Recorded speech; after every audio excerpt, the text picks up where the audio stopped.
Hello, ladies and gentlemen, and welcome back to Radillo FC. I'm the host, the Radillo, and the ugliest Manchester United fan in the world. And we've won. We got into 3 points. This is the reactions. Welcome to the reactions. 3-1 United over Sheffield United, or 3-2, sorry. I'm a little excited. I'm happy. You know, it got a little spicy. We need to definitely clean things up, but we got the result that we needed, and I'm going to take it. Definitely going to take it. Let's get into what actually happened, I guess, with the 5th minute. Dean Henderson. A little mistakey to Oliver Burke, who good efforts, and got Sheffield United on the board with David McGoldrick cleaning up his mess that Dean Henderson made. And yeah, that's what we won. We went down 1-0 in the first 5 minutes of the game. How surprising. Marcus Rashford and Anthony Martial, though, responded in the 26th and 33rd minute. A great ball from Victor Lindelof, who's starting to become a good asset to the attacking side for us. It's very interesting to have him to be doing that. That's awesome. After the half, we scored again in the 51st minute with another Marcus Rashford goal. Poor goalkeeping by Aaron Ramsdale, so that got us a goal. David McGoldrick scored again in the 87th minute to wrap up the scoring. Both of the goals for Sheffield United, no offense to the Blades fans, kind of unearned. Even though, yeah, the Dean Henderson one was a mistake, but usually I don't think that usually would happen, but it's a lesson learned. Hopefully he can pick himself up after that and, move forward. The second goal, another one that was kind of sus because of how they won the corner. Tellez, if you looked in the replay, definitely nicked the ball off of, I forgot who it was, the Sheffield United player, but Sheffield got the corner and then scored with Victor Lindelof heading it, trying to head it out, but it bouncing off of McGoldrick's head and going into the back of the net. It's unfortunate, but, I guess this is a lesson learned. We scraped by. Going into this game, we knew, like, Sheffield United season, not that it's over, but they need to kick it into gear because they only have 1 point, and I knew when you're playing a team that has nothing to lose, it's gonna be a match. But yeah, it was a very interesting game. Let's look at the lineup that Ollie selected. I was right about the formation, wasn't right about the team selection.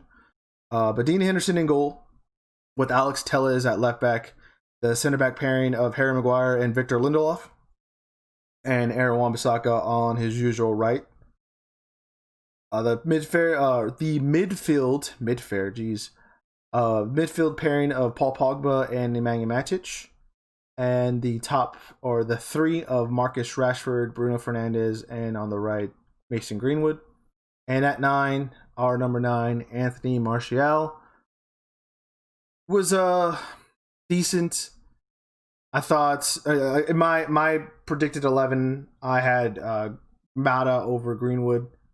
Just thought he would have been able to help us break down Sheffield's low block or defensive, just very defensive side.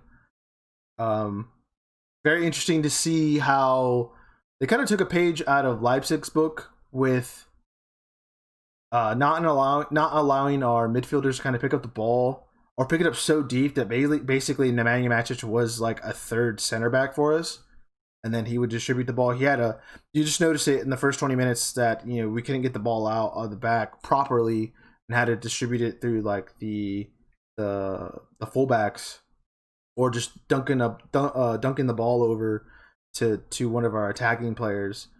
But once the Nemanja Matic basically dropped back a little bit more, almost like creating another center back for us, that's when things started to change. Paul Pogba had an all right game. He was a little bit more gritty. I would say he put in a good enough performance to help us get the result. Bruno, Bruno's Bruno. He was all right. it's Bruno. You can't expect a player to score and to get an assist every game. Marcus Rashford had a great game. Would have loved the hat trick to finish it off. He had a chance after the second goal, but didn't finish it off. Mason Greenwood, probably, unfortunately, I don't want to say the poorest player on the pitch, but definitely didn't have the best of games. Kind of was mute on that right side. We really need to figure out that right wing spot or the right side in general, attacking wise. I think it would help out everyone was talking defensively, because then it's not allowing their fullbacks to get forward at all. And then it was just, it wasn't until like the 67th minute where I paid attention, like, oh, hey, Mason Greenwood's playing for us. And it's not a dig at him or like that, but there needs to be some kind of progression of Mason Greenwood on the right side. I haven't really seen that. I mean, he got burnt out at the end of the last season, obviously with the restart, but he did great, obviously playing after the restart. But seeing it now, it's just kind of I'm just a little worried. I just want to I hope Ollie figures it out and he gets a goal somewhere. I don't know when that's gonna happen, obviously, but hopefully we can figure that out sooner than later. Anthony Martial got his first goal of the season, I believe. I know people have been giving a lot of stick for not having a shot on target all year in the league, but getting his first Premier League goal, starting to get that tally book started, and hopefully he gets into the double digits by the end of the year and more. But a decent performance for getting a good result, I would say. Now looking at the table, we have Manchester United sitting in 6th with 23 points, with a game in hand. Right ahead of us in the Europa League spot is Everton with 23 points. They have a 2-point goal difference on us. Leicester City has dropped down to, I think they've been in 4th. I gotta double check. I don't even remember who was in 3rd properly. Maybe it was Leicester. But regardless, Leicester is now in 4th with 24 points as well. Southampton is in 3rd with 24 points. I don't know what the difference between those two are. In 2nd, we have Tottenham Hotspur with 25, who just lost this week to Liverpool, who's sitting up top of the table with 28. Obviously, you wanted to see a draw in that fixture, but gaining points and getting closer to the top is what we need to do. Obviously, Chelsea and City dropping points. Usually, in past years, they would be above us and they would drop points, and we would also drop points. But it's glad to see that that trend has not found us this year. And I think we got the job done. We needed the 3 points, regardless of how we played at the end there. Sheffield United are playing for their lives. I expect that to happen. But we got the result, and we got the 3 points we needed. Saw a little fight from Ollie as well. He got into it with Wilder right before the end with that foul on Marcus Rashford. So it's good to see Ollie getting fired up. And yeah, we still have chances. We're still at the party, guys. We're still at the party. The Premier League title is not out of our reach, apparently. And I'm very glad. This is going to be a very interesting year for sure. And it already has. You got Southampton in 3rd, but when are they going to drop off? When is Everton going to drop off?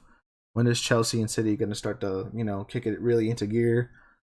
And us as well. I feel like we're not even in our final gear. We're probably just chilling at 1 and 2, but which isn't good because we got Leeds United and we need to show up to that game as well. Leeds are in 13th.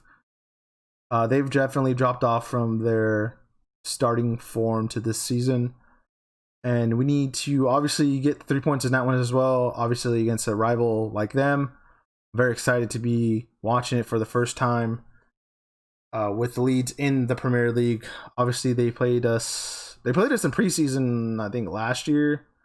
And then a couple years ago, we played them in the Carabao Cup. I don't know. I think it was 3 or 4 years ago. I don't even remember. But that was a while ago. But finally seeing him in the league, and it's gonna be a very exciting game at the weekend. Hopefully we get the 3 points. And hopefully we must get the 3 points because we gotta stay alive with this party. And yeah, that has been it. I have been the Radillo. Thank you guys for listening and joining me on the Radillo FC. Like I always say, I'm the ugliest Manchester United fan in the world, and proud of it. We will see you guys in the run-up to the Leeds United game. And yeah, cheers.